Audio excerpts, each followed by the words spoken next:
that down. You were hired to clean this room, not inventory my father's collection. I did not touch it. Then why have you been staring at it for 5 minutes? Because somebody opened the spine. First print? Prove it and keep the comic. Set it flat. You are giving me instructions now? Only if you want an answer. You heard the janitor. He wants it flat. I turned the book sideways. I did not open the cover. I supported the lower corner with one hand and let the gallery light run along the spine. Then I checked the 2 staples. For 9 seconds, nobody in that room spoke. There were 2 holes beneath the lower staple. One was round and clean. The other was narrow, crushed, and slightly higher. A pale crescent sat in the fold below it, so faint that every appraiser in the room had mistaken it for wear. I had seen that crescent before. Felix Arden used a damaged folding blade on the first run of this book. He kept 1 copy at the bindery and made me study it until I could find that mark with the lights off. Well, she asked. This paper is from the first print. Her smile returned. Then I suppose you are about to become a rich janitor? No. The room changed around that one word. I looked at the center of the spine again. The cover and outer pages belong together. The middle does not. Somebody opened a first print, removed the pages that proved what it was, and closed it with a later printing inside. Somebody opened a first print, removed the pages that proved what it was, and closed it with a later printing inside. She stared at me. That is impossible. It is careful. That is different. The man near the window moved at last. 1 step, no more. You can tell all that without opening it? He asked. I can tell it has been opened. I can tell the fold was made on Felix Arden's line. I can tell the lower staple entered twice. To tell you what was taken, I would need records that were not in this room. Rebecca folded her arms. My father owned hundreds of comics. You looked at 1 spine and decided someone robbed him? I looked at 1 spine and found 2 histories trying to occupy the same fold. That sounds rehearsed. It is not. Then what does it mean? It means this book may be worth more than everyone here was told. It means whoever changed it knew exactly which pages had to disappear. And it means I would not sell the others until you know whether they carry the same wounds. Nobody laughed then. She did not know this was not the only comic in her father's archive with 2 sets of holes in its spine. Before this was over, she would have almost everything he left in that room taken from her. And the person doing it would eventually walk into my daughter's school and say her name. To understand those 9 seconds, you have to see what I saw between 2 staple holes, and why a janitor knew the hand that put them there. My name is Gavin Rook. I was 42 that winter, and I worked nights at the Langley Arts Archive in St. Paul, Minnesota. The title on my badge said Facilities. Most people called me the janitor because it saved them a syllable and required no curiosity. I cleaned gallery floors. I changed filters in the humidity system. I carried recycling out through the old loading bay. I checked pipes after hard freezes and listened for the soft hiss that meant a valve had started telling secrets. It was honest work. It paid on time. It also let me take my daughter to school every morning and be home when she returned in the afternoon. That mattered more than the badge. My daughter's name is Maisie. She was 9, and she made books out of anything that would fold. Grocery lists, utility notices, the blank backs of school flyers. She could turn 1 sheet of paper into an 8-page comic before I finished washing 2 plates. She had rules. She numbered every page before she drew. She left the final panel empty until the rest of the story behaved. And before she made the first line, she pressed the folded edges together and said, "The middle has to meet." Her mother taught her the first fold. Mara died 3 years before this story began. I will not turn her into a weather system that hangs over every room. She was funny. She was impatient with bad coffee. She kept a blue tin full of pencils sharpened to different lengths because she claimed every idea had a proper point. When she was gone, Maisie kept the tin. I kept showing up for breakfast. That is most of what grief asks from a parent. Show up, make toast, sign the field trip paper, learn which silence means tired and which silence means hurt. There was one other thing I kept. A bone folder sat in the back of my desk drawer at home. It was smooth, cream-colored, and worn thin near the tip. A small chip marked one edge. It had belonged to Felix Arden. Maisie had asked to use it more than once. Why can't I? Because it is not a toy. I don't use my good pencils as toys. That is a strong argument. So I can use it? No, that is not how arguments work. It is how fathers work. She had rolled her eyes and gone back to pressing folds with the side of a spoon. Felix had given me the bone folder when I finished my first year at North Star Offset.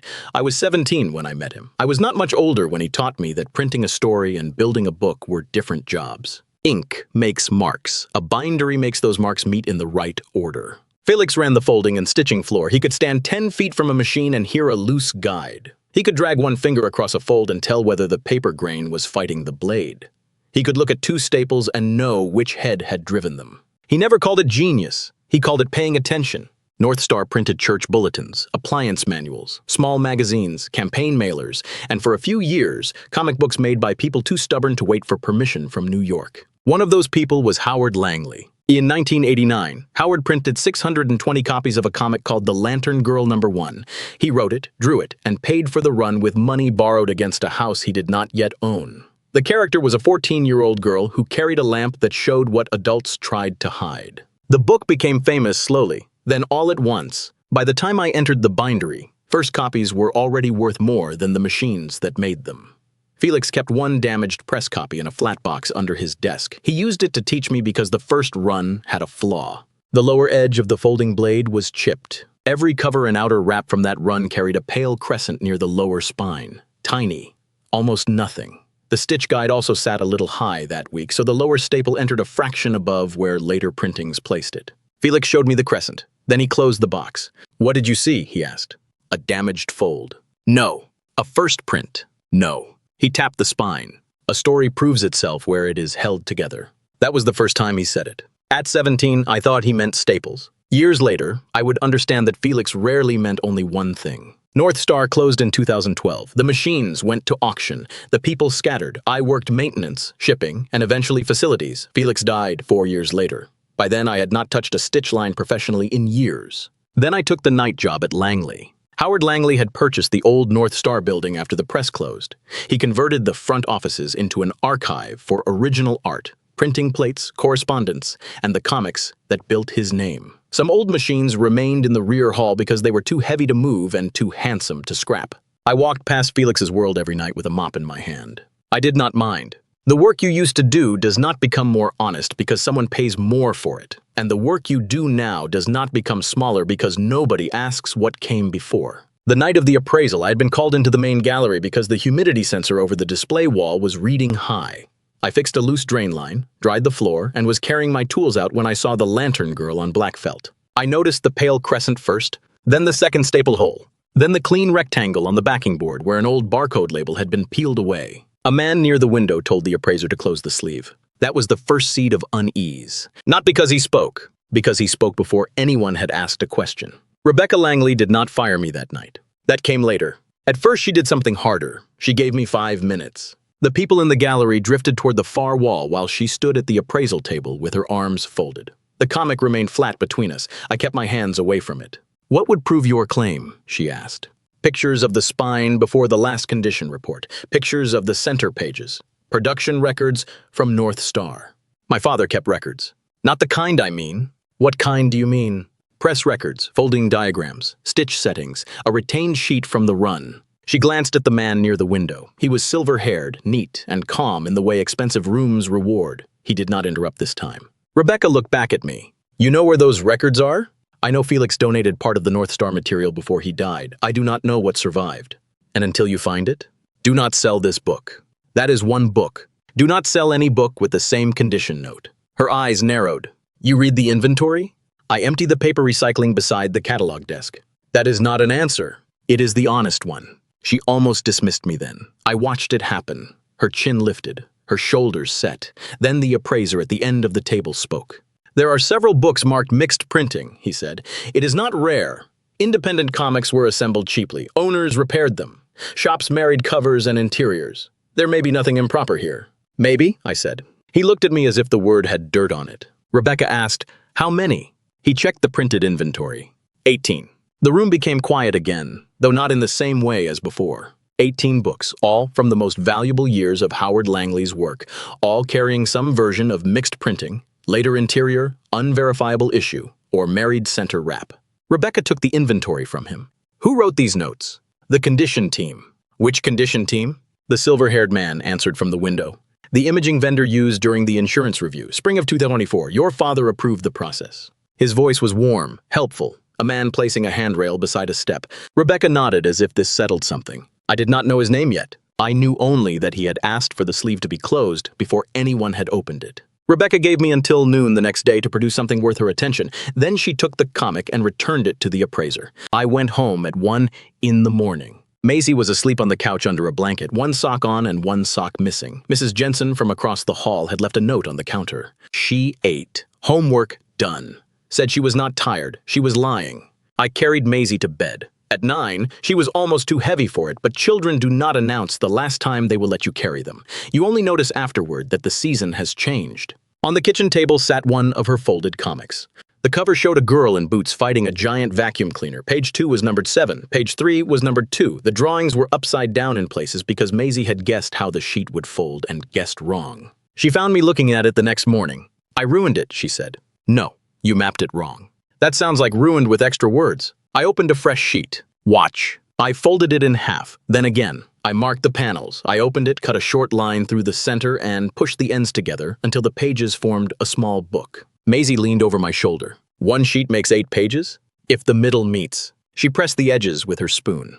The middle has to meet, she said. I stopped. The center wrap. A saddle-stitched comic is not a stack of separate pages. Large sheets are printed with several pages arranged in a pattern. They are folded into sections. Those sections nest inside each other. 2 staples pass through the spine and hold the whole thing together. If you want to erase the information that identifies a printing, you do not need to rebuild the entire comic. You remove the middle sheet. That middle can carry the indicia, the printing statement, a dedication, or an advertisement unique to one run.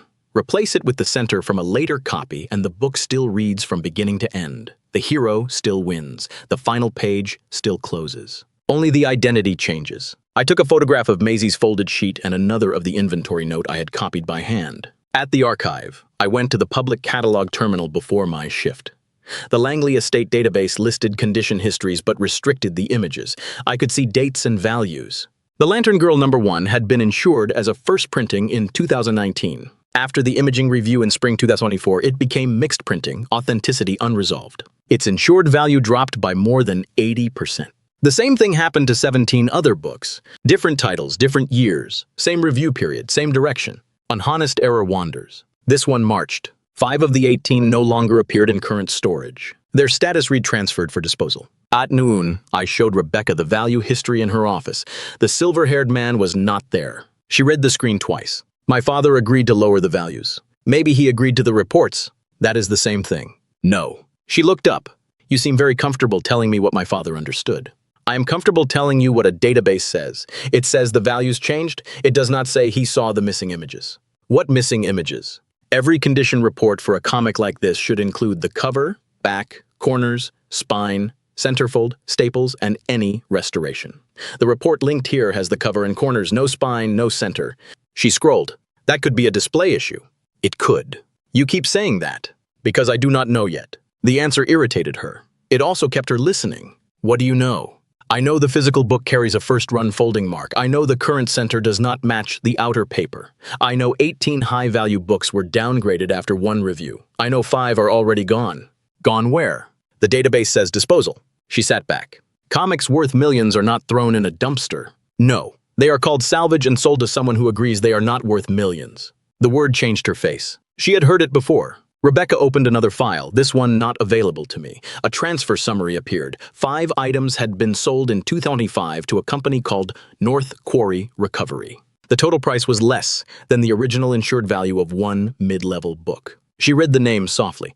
I approved this. I said nothing. My father was dead. The storage fees were climbing. I was told these were repaired copies with no reliable provenance.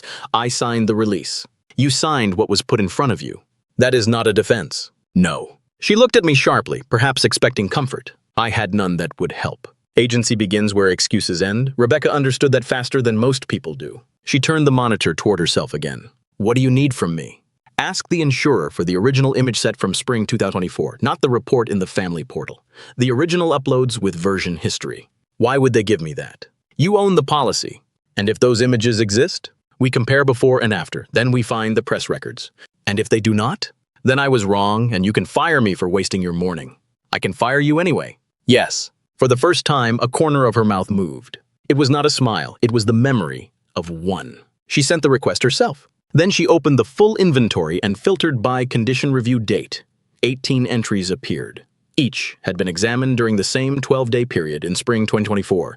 Each had been downgraded. 5 had been transferred.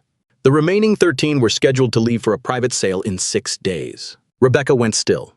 Who scheduled that? She already knew before she clicked. A risk management authorization sat at the bottom of the transfer order. Calder Finch, the silver-haired man near the window, the one who had asked for the comic to be closed. I had his face now. I still did not know what he had done, but I knew where to look next. 1 altered comic could be a repair. 18 altered comics were a method. 5 had already gone through the door.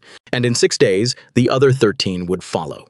The Midwest Print Archive occupied the basement of an old art school near the river. There was no marble lobby, no security desk with polished brass, just a narrow stair, a painted door, and a handwritten sign asking visitors not to bring coffee near the paper. The woman who answered the buzzer was Janet Sorrell. She was in her late 60s, white-haired, and built like someone who had spent a lifetime lifting boxes marked fragile without trusting the person who wrote the word. She listened to my explanation without inviting me past the threshold. "You worked for Felix?" she asked.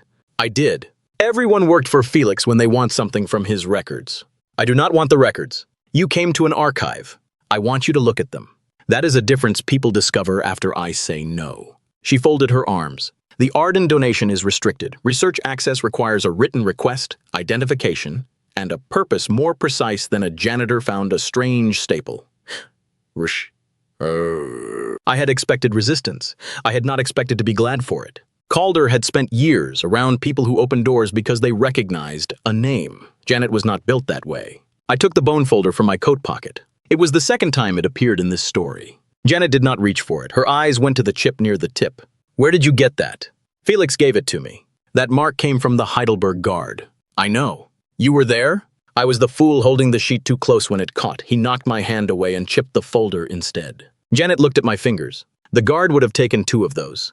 "That is what he said." Her face softened by less than an inch. It was enough to let me inside, not enough to open the boxes. She sat me at a reading table and made me fill out a request. "What exactly are you asking me to verify?" she said. "A run of the Lantern Girl #1 from 1989. I need a folding plan, a retained sheet, stitch settings, or any note about the blade." "And why?" "Because somebody may have replaced the center wraps in 18 books from the Langley collection." That changed the room. Not because Janet knew the value. Archivists hear large numbers and small lies every week. Because 18 altered books meant the archive itself might be the last clean witness. She read my request again. "If Felix deposited production records, they are not yours." "I know." "They are not Rebecca Langley's either." "I know." "And if they contradict you?" "Then you tell me." Janet nodded once. "That answer will get you farther than the folder." She brought out 3 gray boxes. The first held invoices and job tickets. The second held interviews with former North Star employees. The third contained bindery material. Felix's handwriting covered the folders, block letters, heavy pencil, notes written for a future reader who might not know the machine names. We found the 1989 job. 620 copies. 4-color cover. Black interior. 2 stitches. Lower guide high by a fraction. Blade chip at lower fold. Replace after run. Janet set the page beside the photograph I had taken in the gallery. The pale crescent matched. Then she unfolded a make-ready sheet. The entire comic lay before us in pieces that had not yet become a book. Pages faced different directions. Some appeared upside down. The center wrap carried the indicia and a dedication.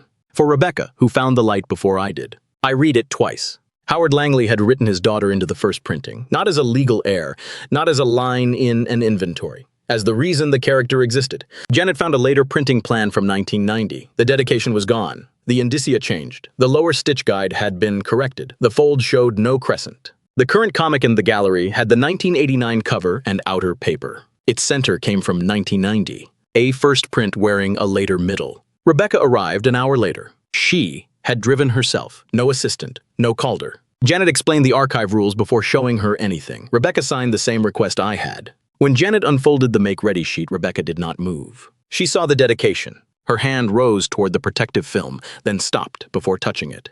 "He told everyone this girl was based on folklore," she said. Janet waited. Rebecca gave a small laugh with no humor in it. "I drew a girl with a lamp when I was 14. My father redrew her 100 times. I thought he stole the idea and forgot me." Nobody corrected her. The sheet had already done it. One sentence was enough. That was the point where the case stopped being about price. It became about a man's last clean statement to his daughter, removed from the very books he had kept closest. Janet played part of Felix's recorded interview.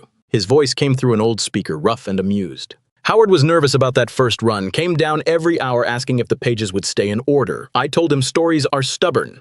You can print them badly, fold them crooked, staple them high, but a story proves itself where it is held together. The second time the principal appeared would come later. For now, it was still Felix speaking about paper. Janet created certified copies of the job record, the make-ready sheet, and the later printing plan. She logged our visit and sealed the originals. That gave us the first link. Existence. A dated independent record proved the first printing had a distinct center wrap and distinct bindery marks. The record existed years before Calder worked for the Langley family. He could not have created it to answer us. Rebecca used the archive phone to call the insurer. She did not ask for help. She gave instructions. I want the original upload set for the 224 imaging review. I want version history. I want deleted images. I want access logs for the vendor room. Send them to my counsel and to me. The person on the other end tried to route her through Calder. No, Rebecca said. He is part of the review. She hung up before they could argue.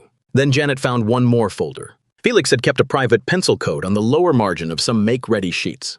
A small sequence that identified which retained centers came from which jobs. The code on the Lantern Girl was FA12. Not valuable by itself. Not secret in the criminal sense. Just a shop habit. Janet frowned.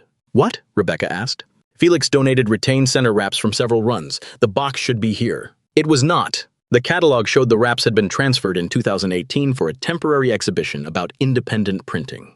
The receiving institution had returned the box, but the return note said one folder was missing. The missing folder was FA12, the first print center wraps from the Lantern Girl. Someone had not only removed the centers from the estate copies, someone had spent years collecting the parts needed to make them whole again. The archive records proved what the books had been. The missing folder suggested what someone planned to do after buying them cheap.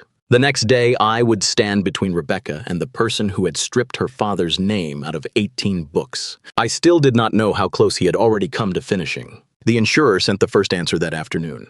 There were no additional images. Rebecca read the email at her father's desk. I stood across the room while she read it again. They say the report in the portal is complete. Ask who uploaded it. I did. And? They referred me to Calder.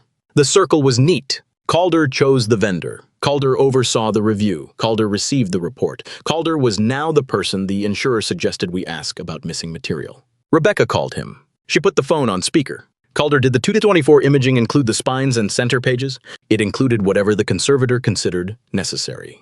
That was not my question. A short pause. I was not behind the camera, Rebecca.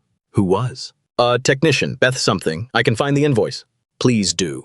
Is this about the employee from last night? It is about my father's books. His voice softened. Of course, I am only concerned that a facilities worker with a history in printing may be creating a theory around damage he understands better than anyone else in the building. There it was, not an accusation. A shape placed on the table for Rebecca to complete. She looked at me while he spoke. I could not tell whether she saw the trap or merely heard a reasonable concern. Find the invoice, she said.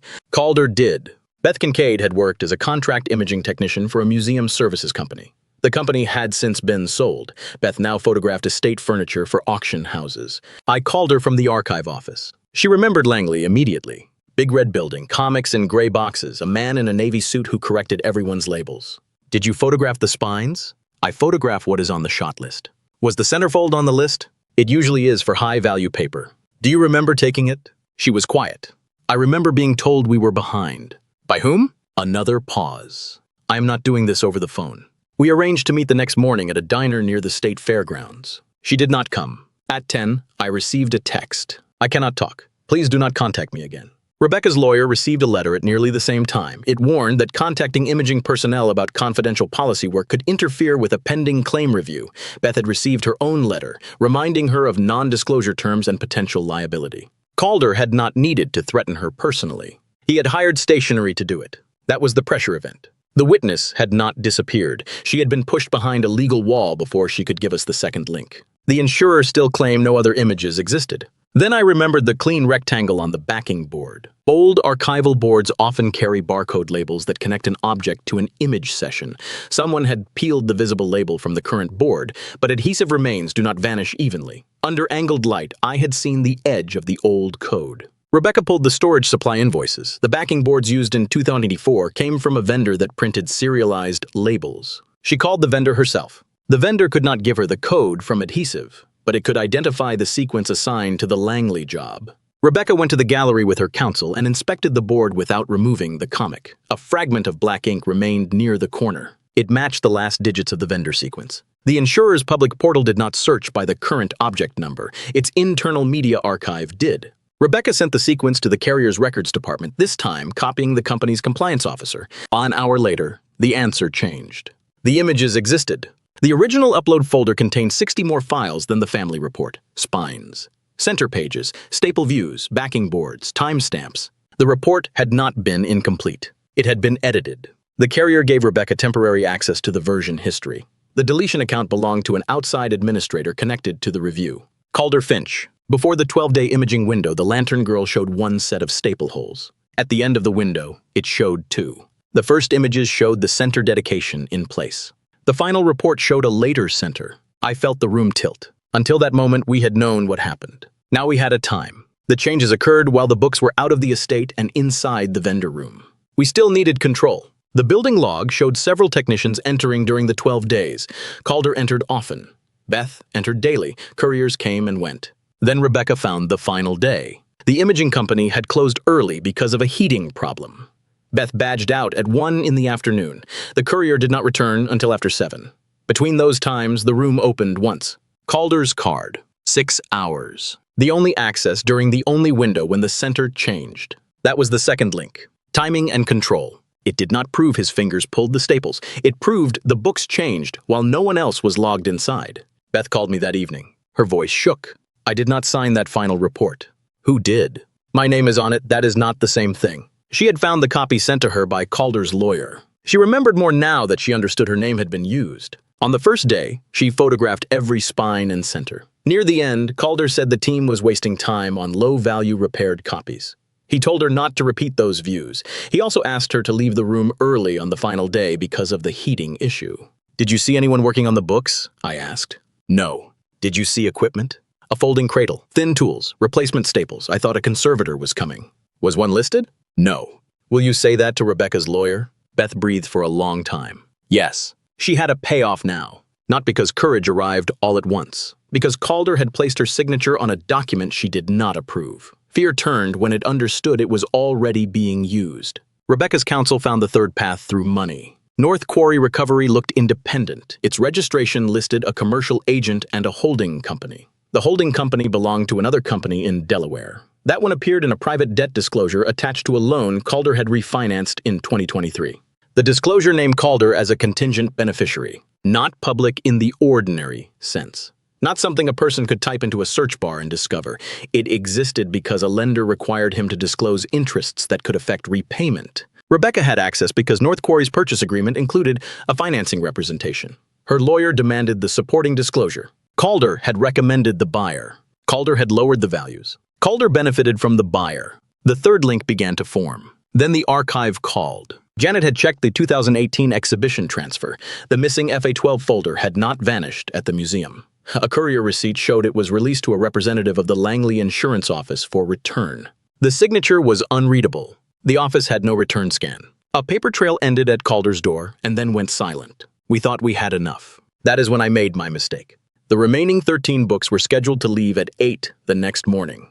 Rebecca had told Calder the sale was under review, but she had not yet obtained a court order. Calder responded that moving the books to a secure third-party warehouse protected them from possible employee interference. He meant me. At 11 that night, I finished my shift and saw transport cases lined up in the loading bay. I called Rebecca.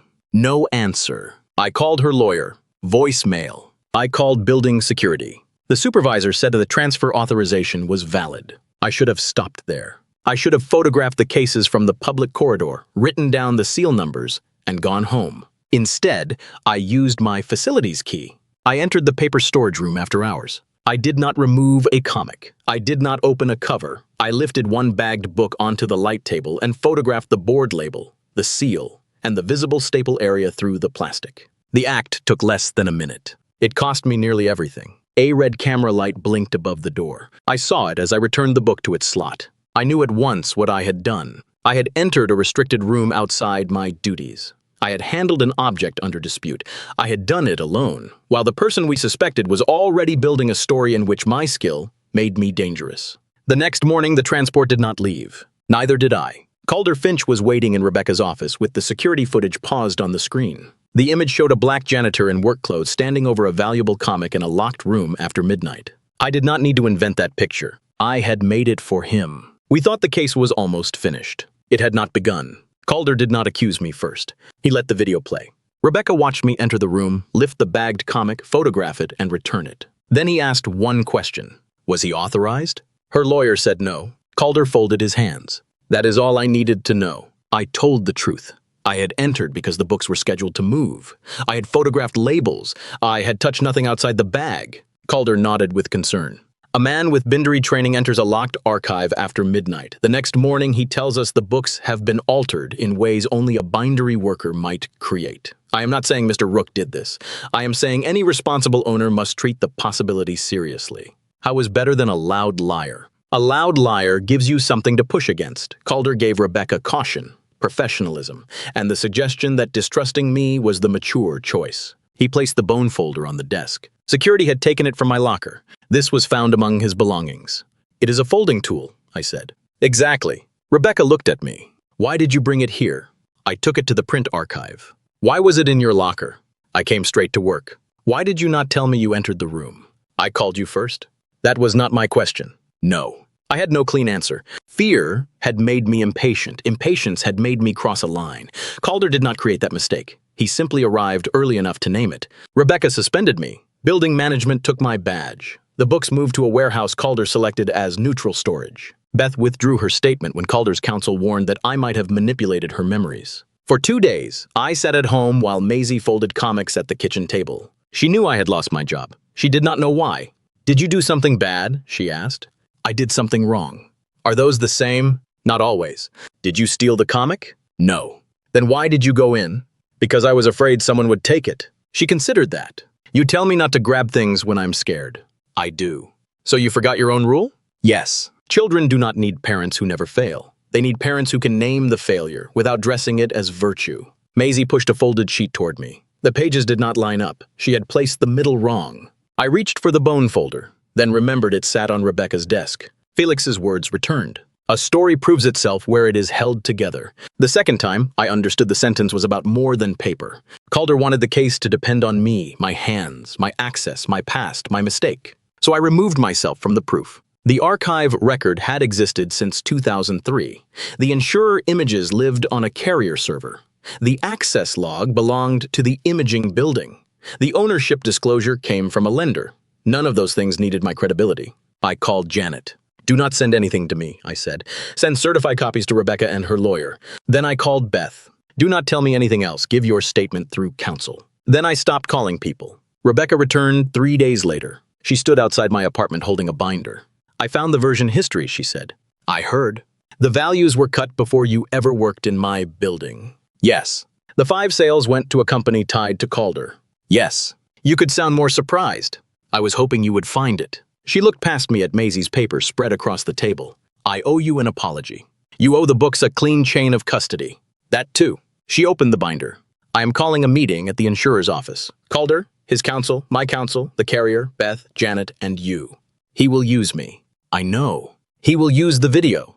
I know. He may win. Rebecca's expression hardened. Then I will make him win against my records, not your word. That was agency. The confrontation happened 2 days later. Calder arrived carrying calm like a briefcase. He placed 3 items on the conference table. The security image, the bone folder, a printout of my old North Star employment record. Mr. Rook has the knowledge to alter these books, he said. He entered restricted storage. He possessed the proper tool. He now asks us to accept an interpretation only a specialist can provide. For several minutes, he controlled the room. He said old comics are repaired. He said staple holes prove handling, not fraud. He said Felix's records proved a first printing once existed, not that the estate books were part of it. He said Beth's memory changed after speaking with me. He said North Quarry bought salvage under a signed agreement Rebecca approved. Everything was partly true. That made it dangerous. Janet presented the 1989 run record make-ready sheet, stitch setting, and blade note. Calder smiled. Interesting history. It does not identify these specific books. Beth presented the imaging log and her unsigned final report. Calder turned to her gently. You photographed hundreds of objects that year. Are you certain today because you remember or because Mr. Rook explained what you should remember? Beth went pale. For one terrible minute, I thought she would fold. Then she slid an invoice across the table. This is my original shot list. Spine and center views for all 18. Your office marked them completed. Those images exist on the carrier server. I do not need to remember what the file proves. Calder's smile thinned. Still, he had room. He argued that a conservator could have changed the books during the 6-hour window. He argued that North Quarry's ownership structure did not show knowledge of any alteration. He argued that Rebecca had consented to sale. Then Rebecca opened her binder. She placed the old backing board photograph beside the current board. The surviving barcode fragment matched the insurer file sequence. The before image showed one set of holes and the original center. The after image showed 2 holes and a later center. She placed the 2003 archive record beside it. Then she opened Calder's loan disclosure to the page, naming him as a contingent beneficiary of the company above North Quarry. Calder's lawyer reached for the page. Calder put a hand on his arm. Too fast. The first crack appeared. Rebecca spoke quietly. Felix Arden's dated press record proves what these books were when they left the bindery. The insurer's own images and access log place all 18 under your sole control during the only hours their center wraps changed. And the company that bought them after you cut their values is a company whose debt disclosure names you as a beneficiary. Calder said nothing. You did not make an appraisal mistake, Calder. You created the condition you later used to take them. He looked at Rebecca then, not at me. Your father was drowning in storage costs. My father was dying. I wanted the collection simplified. You removed the sentence he wrote to me. That landed harder than the money. Rebecca turned to her counsel. Freeze every transfer. Notify the carrier's investigation unit. Preserve North Quarry's inventory. I want this referred to the state. She had closed all 3 links herself. Existence, control, concealment, and benefit. Calder had lost the room. He had not yet lost his freedom. 2 days later, he walked into my daughter's school and said her name as if he had been saying it all his life. The school library smelled like paste, dust, and the sweet punch the parent volunteers served at every event. Maisie's class was presenting small comics they had made. I arrived early to set out chairs. Her group was in the music room next door practicing introductions. I turned toward the return desk and saw a man in a dark coat. Calder held a folded comic in one hand. For 1 second, I could not hear the room. Where is my daughter? I asked. Safe, he said. Where? Next door, rehearsing. I knew. He placed the little comic on the desk. It copied Maisie's cover exactly. Same crooked moon, same green boots, same final panel left blank. But the middle had been opened and closed with 2 bright staples. Maisie Rook leaves the last panel blank, Calder said. I kept my hands at my sides. What do you want? Tell her some stories are safe or unfinished. He walked out through the public entrance. I did not follow. That choice mattered. Months earlier, fear had sent me into a locked room and damaged my own credibility. This time, I locked the library doors, called the school office, and asked them to keep Maisie with her teacher. I called Rebecca's investigator. I told the librarian not to touch the comic. The visitor log showed Calder had entered under the name of a donor. A camera showed him placing the comic on the desk. Another camera showed him photographing Maisie's display before the event began. Maisie was never harmed. She never saw him. But the message proved intent, knowledge, and contact with a witness's child. The legal part moved slowly. Investigators secured the 13 comics before they left storage. 5 more were found at North Quarry. 2 had already been reunited with the original center wraps taken from the Felix archive folder. The pencil code matched. Calder's lawyers argued conservation, consent, and business judgment. The carrier found altered reports, concealed ownership, and false signatures. His license was suspended. His assets were frozen for restitution. Charges followed for fraud, theft from entrusted property, falsifying insurance records, damage to cultural property, and witness intimidation. No one dragged him through a gallery. No one applauded. A clerk entered the orders. A judge set conditions. Accountants followed the money. Conservators documented every staple and page. Justice looked less like thunder than people refusing to lose one more sheet of paper. Months passed before the first 5 books came home. By then, Rebecca had made a decision about the building. She did not want another private vault. She wanted a place where the story could be read. The new room opened the following spring. It had long tables, low shelves, scanners, paper cutters, and one restored folding machine that no longer ran fast enough to frighten anyone. The Lantern Girl #1 rested in a conservation box. Rebecca stood beside it with Maisie and me. She placed the box in my hands, then she set a key on top. First print, she said. You proved it. Keep the comic. There was no laughter this time. The signed agreement made me the first keeper of the Langley Community Print Archive. The comic remained in public trust. My job was to preserve it, teach from it, and make sure no one person could ever control its history again. I accepted the key. Later, Maisie sat at the first work table with a blank sheet. I opened my desk drawer and removed Felix's bone folder. The third appearance. I placed it beside her hand. Her eyes widened. Am I old enough now? Old enough to know the middle has to meet. She picked it up carefully. I showed her how to hold the paper, how to find the center, and how to make one clean fold without forcing it. Then I gave her the whole sentence Felix had given me. A story proves itself where it is held together. Maisie drew the bone folder across the crease once. The middle closed in the right place.